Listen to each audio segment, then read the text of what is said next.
Maybe now she can try it with baby North's blood. Now, I'm not going to lie, I am open to the thought of looking and feeling 15 years younger, but nobody is explaining who's going to be supplying the baby's blood. Will we begin breeding humans simply for their ability to donate blood? The value of a child's life has already diminished in some circles to no more than their useful byproducts. An energy plant in Oregon burns aborted babies from Canada to generate electricity. And aborted babies are used to heat hospitals in the UK, their life force used in a waste-to-energy program. And one woman even posted a video of her abortion on YouTube in her narcissistic pursuit of fame. I just want to share my story. But what strikes me about this new science is how the belief that the fountain of youth can be tapped with young blood has been around forever. Throughout history, cultures across the globe have extolled the properties of youthful blood. Children are sacrificed, and the blood of young warriors was drunk by the victors. Lady Bathory was rumored to bathe in the blood of virgins to preserve her youthful looks. And of course, there's vampires who live forever by draining the blood of their victims. And the story goes, vamps find babies' blood the most rejuvenating. Some admit drinking blood for the energy they receive. I get irritable without it. I get angry. I don't want to leave my house. I want my blood. Drinking blood is trendy. Just ask Kesha, the queen of occult pop. And Satanists exalt the power found in the life force of children. Details of the history of child sacrifice are written about in Bloodlines of the Illuminati by Fritz Springmeier. A baby must be sacrificed to Satan in exchange for power. Springmeier notes how it's not the family name itself that holds the power for the Illuminati, but the very occultic blood pulsing through their veins. Hence all the intermarrying between these families to keep the potency of their bloodline pure. Youthful life force is wildly attractive to the powerful, who find covert ways to feed their insatiable thirst. The Franklin cover-up reveals one of the biggest pedophile scandals in the history of the USA. Boy prostitutes 15 years old and younger were taking midnight tours of the White House. And across the pond, BBC host Jimmy Savile was found to be involved in a child sex ring for VIPs. Interesting to note, Savile's good buddy, Prince Charles, is a direct descendant of Vlad the Impaler, who you might know by his other name, Dracula.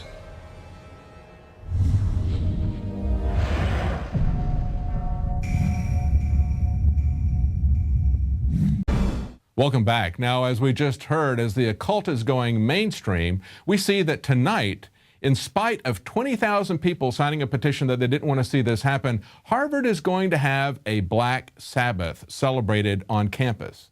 Now, contrast that to the idea that just one person filing a complaint about a fundraiser that had a fiesta party theme got that canceled. Not only there, but it trickled out through all kinds of universities in a pushback of political correctness. Here's Leanne McAdoo's report.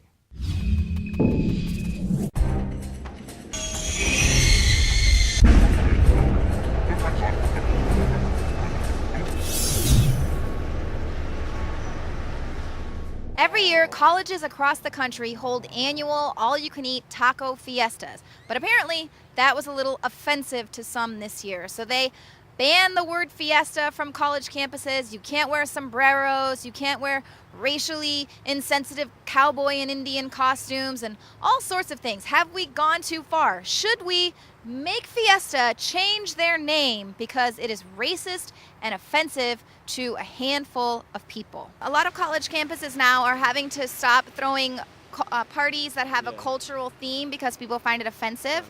A lot of parties were shut down for Cinco de Mayo, for instance. Why do you think people are offended by tacos, sombreros, tequila?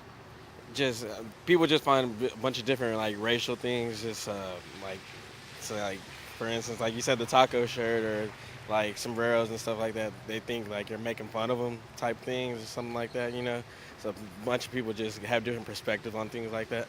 I don't think it's racist. It's part of someone's culture. It's good to have different. In different countries, they have American parties. So I don't understand. We don't think it's racist. We think it's kind of cool to see like they want to have our type of culture over there.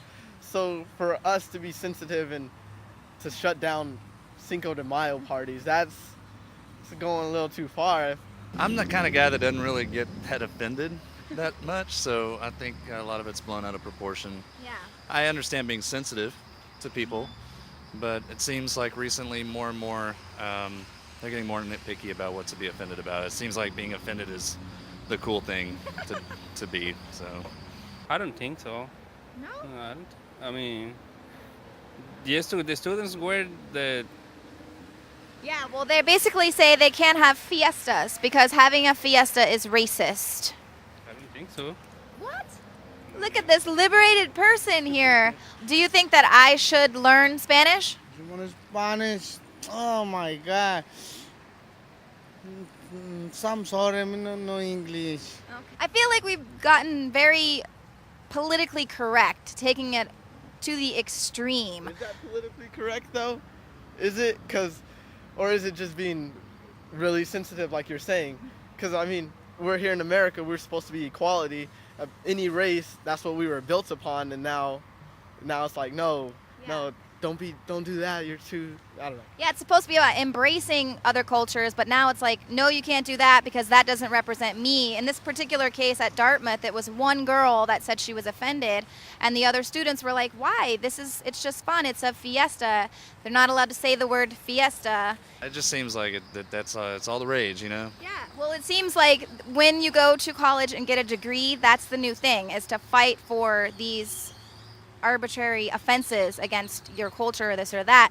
Meanwhile, you know, they're playing white privilege blame games at some colleges, and like me as a white person, I'm not allowed to say anything because they're like, well, that's white privilege. Yeah, and check your privilege, you know?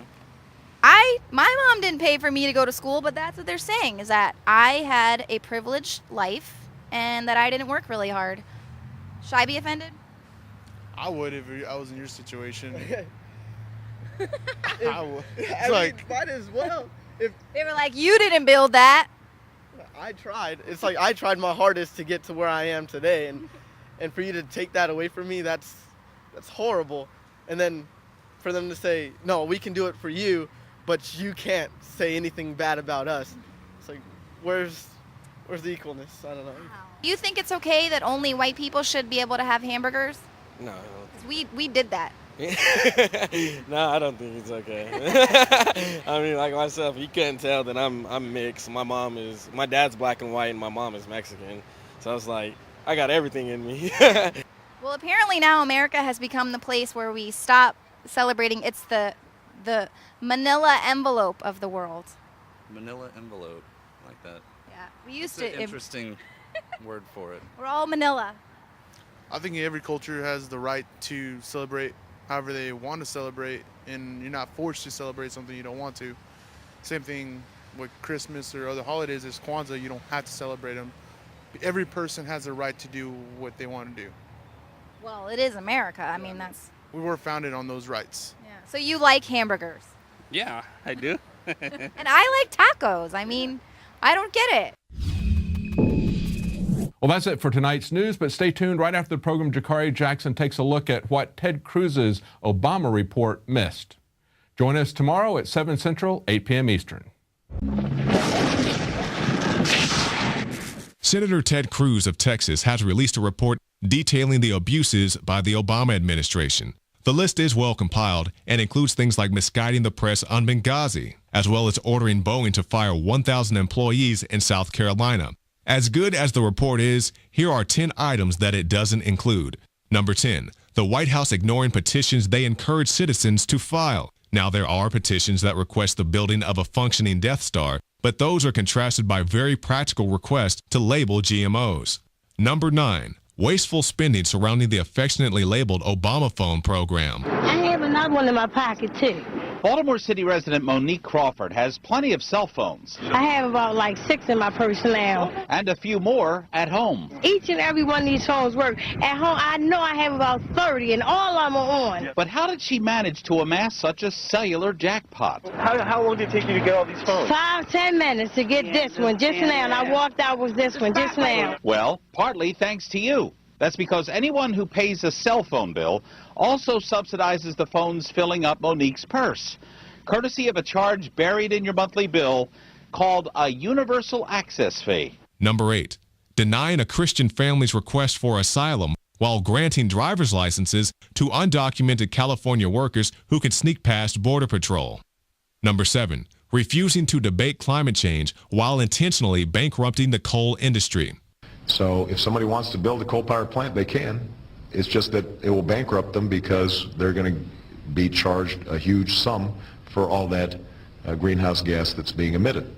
Number 6, the half-baked so-called investigation into the murder of SEAL Team 6. If your son was killed, Mr. Jones, and they gave you a book with no ink, I was with my mom yesterday. She said, they're lucky Grandpa ain't alive. He'd be going right through the front doors of that White House to Obama. You know?